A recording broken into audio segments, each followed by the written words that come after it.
Hello everyone, welcome to our podcast for another Chika Time. I'm Rainker Pindihito and they are my co-hosts for today. Hi everyone, I'm Grizel. Good day everyone, I'm Angel. Hello everyone, welcome to our podcast for another Chika Time. I'm Rainker Legolas Pindihito and they are my co-hosts for today. Hi everyone, I'm Grizel. Good day everyone, I'm Angel. Of course, we are so excited because today we are going to be explaining human personalities using the key concepts of Freud's psychoanalytic theory. So what exactly is psychoanalytic theory? Sigmund Freud's psychoanalytic theory of personality posits that personality is formed by the unconscious interaction of three structures, which are the id, ego, and superego. Personality is also influenced by a series of psychosexual development stages and defense mechanisms used to cope with anxiety and unconscious conflicts. Also, Freud's psychoanalytic has three tenets and several core concepts. So first, we'll talk about the three tenets, which are the id, ego, and superego. So first, let's talk about the id. So, id, which is driven by pleasure principle. For example, a person who is hungry, nakakita siya og donut sa iyahang desk sa iyahang roommate. Niya human, without second thought or thinking about the consequences, iyahang gikuha niya, iyahang gikaon. So, may example sa id. I'm hungry, I need food. Yeah. See? Hindi siya magulang na dali sila siya kaon. Yung consequence. Yung gusto rin niya ma-fulfill ang yung immediate need. Yes. For and then, satisfaction. Next is the ego, which operate on the reality principle. So, sa example ganiha nga kinang a person nga gigutom niya human kinakita siya og donut, then sa reality principle kay kining imbis na iyang kaunon ni nagpaabot siya sa iyang kauban para kanang mananghid or mangayo siya, which is like allows the person to satisfy the hunger or the id in realistic and acceptable way. So superego represents morality and values. So mato nga ang example ganiha is kadong kung sa ang sa id is di ba kay kaning next of immediate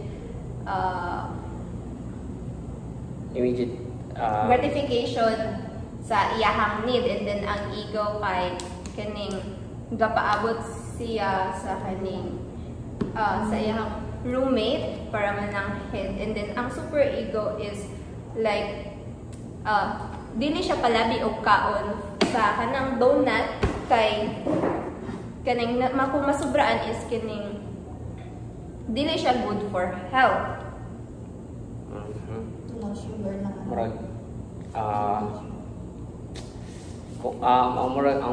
Moral compass kung unsay sakto moy isang moy order niya ba kung unsay sakto. Now we'll talk about levels of mental health, which is the unconscious, preconscious, and conscious. So first is the unconscious. This contains all the drives, urges, or instincts that is beyond our awareness. So kanisya is mostly or often repressed because kanang makakause siya anxiety or guilt. So example ani is kanang unconscious? Example ani is a person might have forgotten childhood trauma kay kanang mo-affect gyapon siya sa behavior without them realizing kanang kay di ko example ko galingon din na. So the next is pre-conscious. So it contains the elements that are not conscious but can easily become conscious when kanang we're brought up or something. So example ani is kanang birthday kitay na ho ako bunhon na niya karon. Pero kung mutan na mo birthday, maka immediately think ko nga kanang adlaw ay isang birthday. Alright. Kanang bitaw nagpa-ID ko niya yung adlaw. Nagpa-ID ko na yung adlaw dayon. Ay di naging semana rito o naging semana. O kabo nga pangayuan di og number. Gipakaligtan ra ko. Asa imong number, sir? Mo dito ro gingon. Kumbaga, wa kay pakialam pero kahibaw ka. Ano ba? Nga na bitaw. Sunod. So the last is the conscious. So these are the elements that we are aware of at any time. So example is karon nga aware ko nga naamyari nga galingkod nga podcast na explaining about the psychoanalytic theory. Isa na example is kanang mamino ka sa discussion sa maestra. Dayon makasabot ka. Kasabot na ko. So di na conscious. So now let's go to dynamics of personality. Freud's theory states that personality has a dynamic motivational or principle. People are driven by a need to seek pleasure and reduce tension and anxiety. This motivation comes from a psychic and physical energy that stems from their basic drives, which are the fundamental forces behind all human actions. So there are 4 subtopics of dynamic of personality, which is drives, sex, aggression, and anxiety. So in dynamics of personality, there are 4 subtopics. The first one is the drive. So what is the drive, or called instincts? This is the force that pushes us to act. For example, putasan ka, mamotivate ka mo kaon. Diba? Push, ang gingon dali, the force says that push us to act. So if, for example, putasan ka, siyempre magdidali ka, mangitag pagkaon, magkuha og pagkaon, mo na trabaho sa mong drive. Kaduha is sex or eros. The drive for pleasure, love, survival, and creativity. Diba? Dili na forget ingon nga sex na sexual or something. For example, diba ang pagkaon is basic needs for survival. Kita ba ng mga magmukbang, wa man sila nagkaon para ma-survive, nagkaon na sila for enjoyment. So mo na perfect example sa sex, ani nga sa dynamics of personality. Next is aggression or thanatos, or the death instinct. The drive for destruction or releasing anger. Di ba siya maragkuan? Displacement. Yelling at someone when you're frustrated or slamming a door. Isa of the example is, for example, kaitok sa imong kuan. Ay, stress ka sa trabaho. Dayon, mukalit ra paninghod sa imong katrabaho. Ano ba? Moral sa displacement. And then, next is anxiety. The tension or fear when something threatens the ego. Feeling nervous before exam. Worrying you might fail. Or maglakaw ka gabi. Maglakaw ka gabi and ma-worry ka nga. Siyempre, delikado ba yung kalsada? Ma-worry ka kung sino yung mahitabo mo. Ano? Diba, mag-overthink ka. Mura ka kulbaan.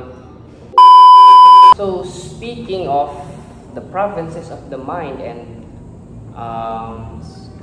the dynamics of personality, our chosen personality, for me, I think this would be the perfect fit for Freud's psychoanalytics, is perfectionism. I'm sure Freud would call this one the anal-retentive personality. You guys remember during our developmental psychology about the toilet training during stages of development? The first and the 1 to 3 years old.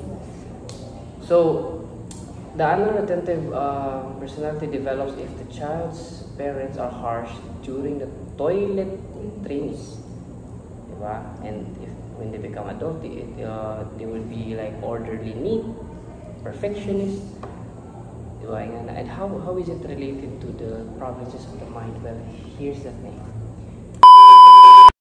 So, how is it related to Freud's provinces of the mind, or the id, ego, and superego? So, as I've said, when they become adult, they develop this habit of orderly need.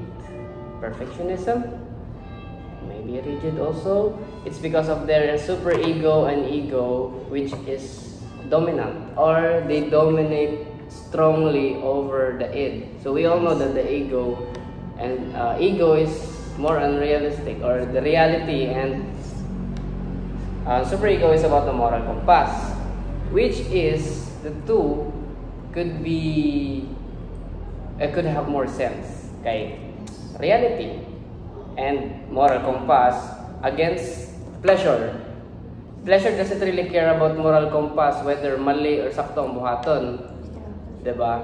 Mali or sakto ang iyang buhaton. So, mura siya, sa perfectionist na behavior, ang iyang superego, ego, mo dominate strongly over the id. So, kontra ko nila ang id. So, example, sa perfectionist, si id mo ingon, dalion ako ni Kuman, ako kaduan ako video games. Di ba nang tenga na, di ba? Nang tenga na, or sa gani, mag-procrastinate. Press ka ron. Cram. And then, si ego, ibalik-balik ko niya kumbaga ang iyang gihimo. Di ba si id? Di ba yung si id nga, dalion ako niya akong easy, bahalag ungrammatical. Bahalag ungrammatical, basta mahuman. Kaya makagusto magduwag email ko man. Dayon, si ego maingon, balik-balik ko na ako ni. Balik-balik ko na ako ni, i-revise na ako, bahalag pila ka revision, basta sakto, ano lang magduwa after. Diba? Dayon, sa superego, maingon dyan, no, bahala sa nanduwa. Balik-balik ko na ako ni because I want this one to be error-free. Gusto ko ay mali, perfect, why ungrammatical, so that when my professor check this,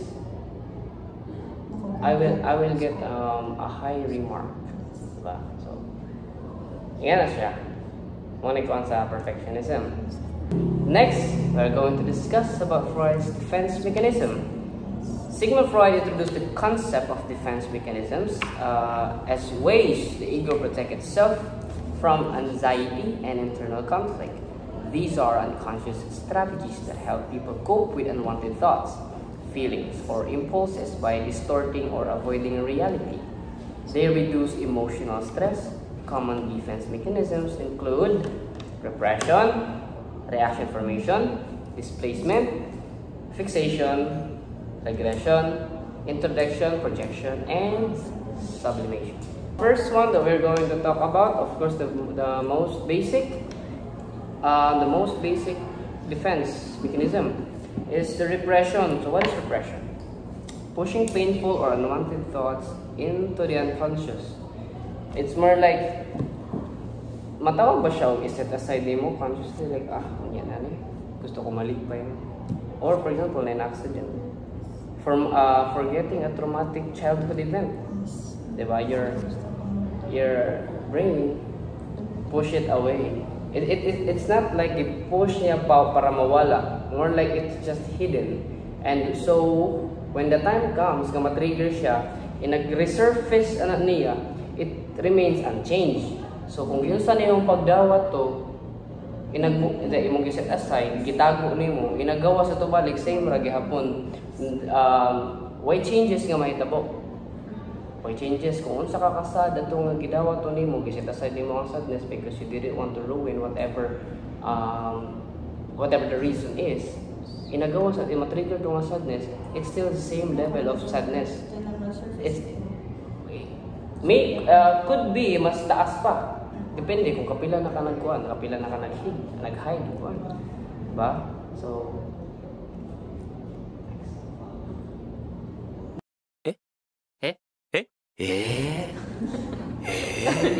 So next is reaction formation, transforming an unacceptable impulse into its opposite. So for example, kanang pabida-bida sa classroom. itawag na lang ito kung mo lang. Pabida-bida sa classroom. Pwede kay kining dili bitaw nimo maipagawas ang kining more Hatred. Hatred sa iya or hindi ka nakuha nga kining imong kaitok sa iya ba, so imo na lipagi og kining managad kaniya or kining energetic gihapon ka or so kining sabayan imo iyang pagka-energy. Murag mo plastic kay. Right, yun ana. And the next is displacement, redirecting an unacceptable impulse from its original target to a safer substitute. So for example, ani is kinang boss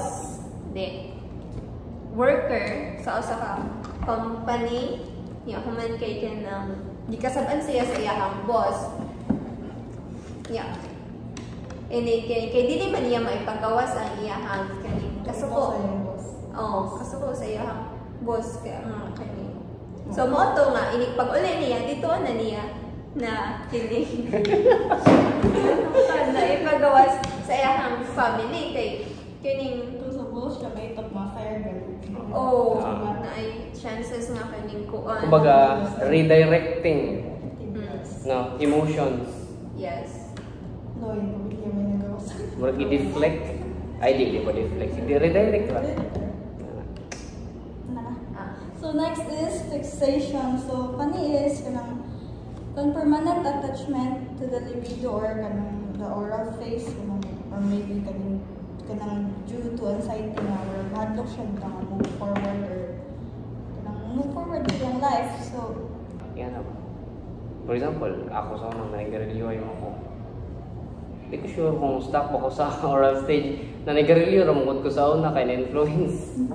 Ayan na, pero parang no, kini mga mukbangers ba? Stuck ka pa sila sa oral stage? yes. Na, parang ninyo. Or for content lang ba ba? Sa bagay. Clouds, okay. So next is regression. What is regression? What's regression, guys? Returning to childhood behaviors under stress. For example, an adult throwing a tantrum when things don't go their way. Example, ako, kung saan, pangatawa rin. Napal ako, stress ko, kapoy ko, grabe ang lapad ka, bang gusto rin ka matug, ganun na, kikapoy mong lawas. Pero mawala ko kakapoy, yung bibihon ko. Tawag ko baby.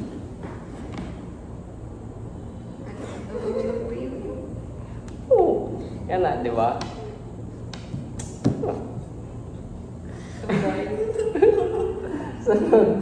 Projection. Ano? Gawas mo sa kainin ko sa hindi ka ng gabi iba sa mobile TV nung ko. Ilugan ako siya. Okay, so next is projection. What is projection? Attributing your own feelings to someone else. Example, a jealous partner accusing the partner of being unfaithful. This has been an issue sa social media lately. Daghan kayong cheating issues sa social media and mostly is ang nag-accuse of cheating sa iyang partner, siya pa ang nag-cheat ay. It's more like, di mo siya ingon nga nagisa ka sa iyong kagaling mantika. More like, mahadlok ka sa imong kagaling multo. It's either mahadlok ka sa imong kagaling multo or it's part of your, since ang topic ay defense mechanism and you're trying to hide the fact that you are cheating para ang blame ma-divert dito sa imong partner. Diba? Marabag, unhan mo siya. Yeah. Oh my God, I'm cheating. Unhan ako siya. Hindi ko masakpan. Cheat ka no. Ano ba? Diba? Something mga experiences sa life. Oo! Oo! Ha? Sure daw. Sige, next na. So next is interjection. So this is ano siya kanang individual incorporate the qualities of another person into like lang kagalingon like attitude nila, behavior, beliefs or characteristics sa isa ka or idolize nila. So for example is ako katahay. Nakoy gi-idolize nga tao or yun. Tao, so we're, tungkol sa kaka-idealize niya is yung paglihok niya, yung pagstorya, yung sinutan, or yung kanang overall niya nga pagkatao is murag akong gi-copy na bitaw murag nang himot ang personality na ho. So, last is sublimation. So kami siya is redirecting kanang instinctual drives into society kanang for acceptable kanang. So example lang is kanang naitok ko kanang wala ko smooth or something na naitok lang ko. So instead of kanang ang kaitok is pagawas na ko sa akong parents or sa akong mga relatives is I go outside na lang instead and kanang garden ko to ease my anger, to ease my para mawala akong kaitok tayos. Since that our chosen personality was being perfectionist or perfectionism, we'll relate it to defense mechanism. Just few subtopics or parts of defense mechanism. First one is regression. When stressed, the student throws a tantrum like a child, like sudan na yun, din ako. Di ba yan naman mga bata, bitaw po. Oh my God, bilang hindi mo ipadayo. Hindi na ipadayo ng video. Sige, unda ka na. Ganda. Di ba kapatid, mga bata, magluwa sila. Bye-bye. Makikluwa sila. Pinag-fail ka nun ay either mayos lang nga mahilak, manawag upuan, manawag sila o adult, o magpatabang. Or ano ba? Ito, Kaduha, projection. The student blames classmates. Sila man ang wala nagtarong og eskwela eh. Dili man ako. Marag i-push nila ang ilang own anxiety sa about sa ilang mali. Pero nga na ba? Di na ma-accept ito. Kumbaga, ngayon ang sa projection na. For example, hate niyo mo imong teacher pero imong ipalabas nga siya ang hate niyo mo. Ay, siya ang ni-hate niyo mo. Projection mo. Projection. So, since i-relate din na ito ang perfectionism dire.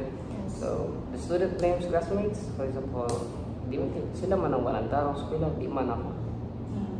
Diba? Or like, i-push nila away ang ilang anxiety about sa ilang mistakes because di nila madawat. May nga na, no? For example, hate ni mo sa prof. Pero ipalabas ni mo, ang prof may nag-hate ni mo. Diba? Next is reaction formation. Even if the student secretly feels insecure, they are overly confident about their essay to hide the doubt. Namay nga na. I mean, umarap ito ka ng posilas ba? Ano ba? Kung bata. Sa bata, posilas na madamag ito. Kung parang. Tama.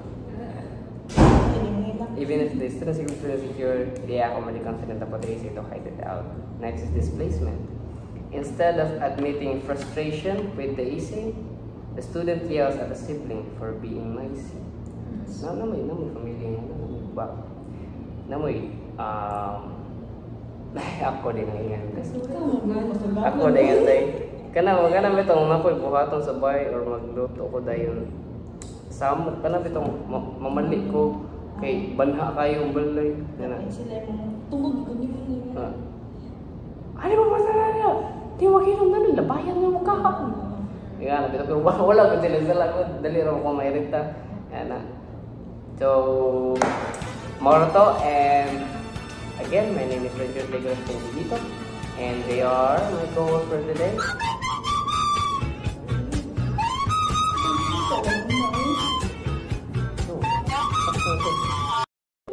So that's all for today. My name is Ranger Legolas Pendilito, and they are my co-hosts for today. I am Crisel Jane Polvera. And I'm Angel Macedonero. And that's all for today. Thank you for listening, and goodbye.